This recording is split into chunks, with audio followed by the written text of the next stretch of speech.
भगवान राम के राज्याभिषेक की तैयारी और कैकेयी का कोप भवन में जाना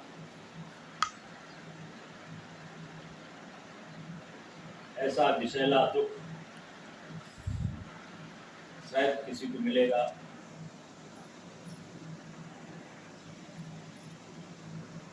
राजा दशरथ ने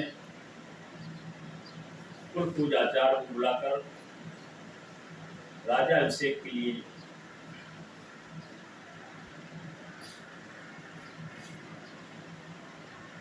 कहा और गुरु वशिष्ठ ने राज्याभिषेक के लिए अनुमति दी।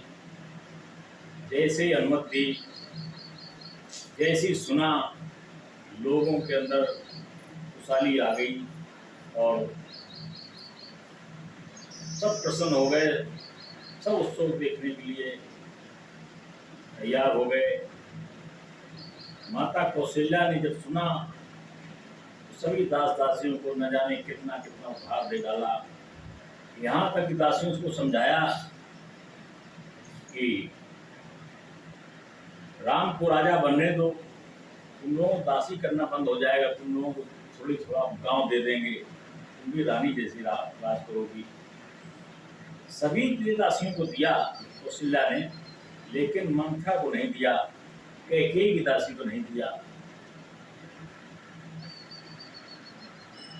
ऐसा हमारे डोंगरे जी ने जो रामायण लिखी उसमें ऐसा आया। रामचरितमानस में ये नहीं है किसको दिया किसको नहीं दिया, सभी दासी को दिया। और मंथरा ने अपना समझाया कैकेयी को। कैकेयी ने के पास 2 वरदान थे। आज वरदान के लिए राजा दशरथ जिस समय मिलने जाते हैं कि शुभ सूचना देते हैं, कल भगवान राम का राज्याभिषेक होना है। कैकेयी ने अपना चरित्र दिखाया। कैकेयी का इतना इससे प्रेम था दशरथ से, दशरथ कैकेयी से कुछ कह नहीं सके। बहुत समझाया है दशरथ ने कि तुम राम को तो बहुत चाहती थी, तुम कहती थी अगले जन्म राम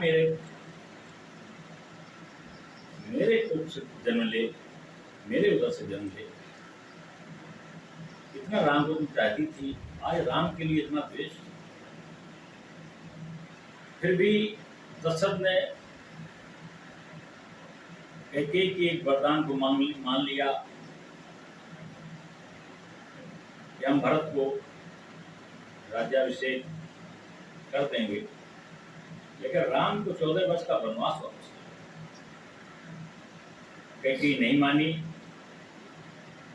सर्पणी जैसी फुसकती रही। पछाड़ खा करके दशरथ जी गिर जाते हैं। जो तुमको करना हो तुम करो, तुमने विध्वंस कर दिया है अयोध्या नगरी का। कल को राम राजा बनेंगे, सारे भाई उनके साथ उनका सहयोग करेंगे, फिर से कीर्ति स्थापित होगी। तुमको जो करना था तुमने कर दिया। एक नियम होता है, राजा के कान के पास जब बाल सफेद हो जाते हैं तो उसे युवराज की जरूरत होती है। ऐसे हर परिवार में पिता के जब बाल सफेद हो जाते हैं तो उन्हें अपने घर में युवराज की जरूरत होती है। जैसे राजघराने में युवराज होता है, ऐसे हर घर में युवराज होता है। और उस युवराज अपने पिता के अनुसार पिता के सारे उत्तरदायित्व पर निर्वाह करता है। पिता अपने ईश्वर भक्ति में लीन हो जाते हैं और उनकी भक्ति के प्रभाव से बेटे को सारे सुख मिलते हैं। ऐसा शास्त्रों का विधान, शास्त्रों का सिद्धांत है। कैकेयी तुमने सर्वनाश कर दिया है, आगे चल करके सब कुछ होगा, लेकिन आज तुमने विध्वंस कर दिया है। कैकेयी तुम मेरे सामने से हट जा, तेरी मैं सूरत नहीं देखना चाहता हूँ। ये दशरथ जी ने बड़ी असमर्थ हो जाने पर यह कहा है। कैकेयी को लास्ट तक समझाया है दशरथ जी ने जो अश्य प्रेम करते थे, बताया कि अश्य प्रेम नहीं करना चाहिए स्त्री से। आज मैंने अश्य प्रेम किया है, इसका परिणाम ये हुआ है। बहुत तरीके से कैकेयी को समझाया। अंत में दशरथ जी ने कहा, कैकेयी तू यहाँ हट जा, मेरे सामने से हट जा और हमको मुझे मेरे हाथ पर छोड़ दे। हा राम हा राम हा पुत्र कह के दशरथ गिर जाते हैं, राम नाम रटते हैं। आज तैयारियां चल रही थी, सारा समाज एकत्रित हुआ। सभी ने कहा, राजा तो पूर्व पहर में ही जग जाते थे, आज राजा दरबार में उपस्थित नहीं।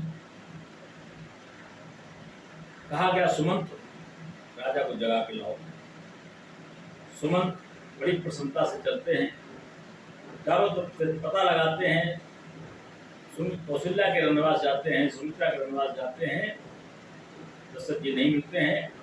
कैकेयी के रनवास जाते हैं, जैसे कैकेयी के रनवास जाते हैं वैसे ही दशा देखी दशरथ की, बस सुमंत के हाथ पैर ढीले हो गए। ये सब क्या हुआ?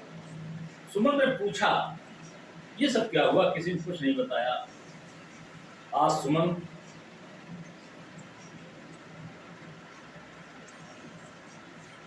किसी तरीके से राजा दशरथ से कहते हैं, प्रणाम करते हैं, शिष्टाचार के अनुसार पूछते हैं।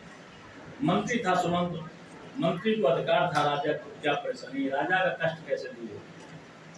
दशरथ ने कहा, हमारे पुत्र राम को मिला, मैं अंतिम समय राम को देखना चाहता हूँ, मेरे ज्येष्ठ पुत्र राम को मिला। सुमंत दशरथ जी की बातें सुनकर के पिता से पुत्र को मिलाने के लिए आते हैं, जैसे दरबार में आते हैं, पैर लड़खड़ाते हैं। सभी ने पूछा, दशरथ जी के बारे में पूछा। आज सुमंत ने कुछ नहीं बताया, अपने हिसाब से अपने ढंग से सुमंत ने समाज को दरबार में सभी को बताया है। जाते हैं जहाँ राम थे, आज राम लेने सुमंत जिस समय जाते हैं, सुमंत की जीवा काम नहीं करती, मन मस्तिष्क काम नहीं कर रहा, हाथ पैर काम नहीं कर रहे, लेकिन राम को कहते हैं, बेटा, पिता ने याद किया है। राम तुरंत दौड़ करके चलते हैं, जैसे ही देखते हैं राम, ये सब क्या हुआ, पूछते हैं पिता से।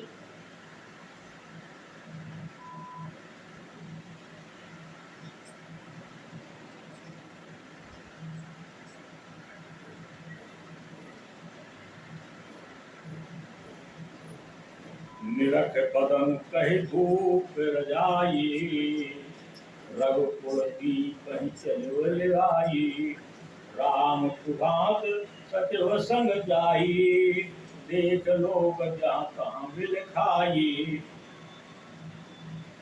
सब लोग जगह जगह बिलखने लगे, रोने लगे। ये सब क्या हो गया? आज सुमंत राम को लेकर के पहुंचते हैं राजा दशरथ पास। जाय दीख रघुवंश मन, राम ने देखा, जाय दीख रघुवंश मन, नरपत निपट कुसारू, सहम परो लख सिंह नहीं मनहु रथ गजराजा। जैसे राम ने देखा अपने पिता को, जैसे गजराज हाथी एक सिंह से घायल होकर के परास्त होकर के पड़ा हो, आज मेरे पिता की वही हालत है। कैकेयी सिंगनी है, जिसने अपने कट वचनों से, दो वरदानों से, दो बाणों से घायल कर दिया है अपने पति को, मेरे पिता को। आज सिंह की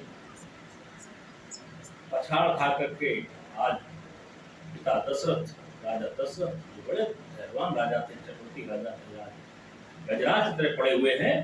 सहम परिलख सिंह नहीं मनहु वृद्ध गजराज, वृद्ध है गजराज, पड़ा हुआ है। सूख अधर जरय सब अंगो, मन हो दीन मनहीन भुजंगो, सरस समीप दीख कह के ये, मानो मीच भरी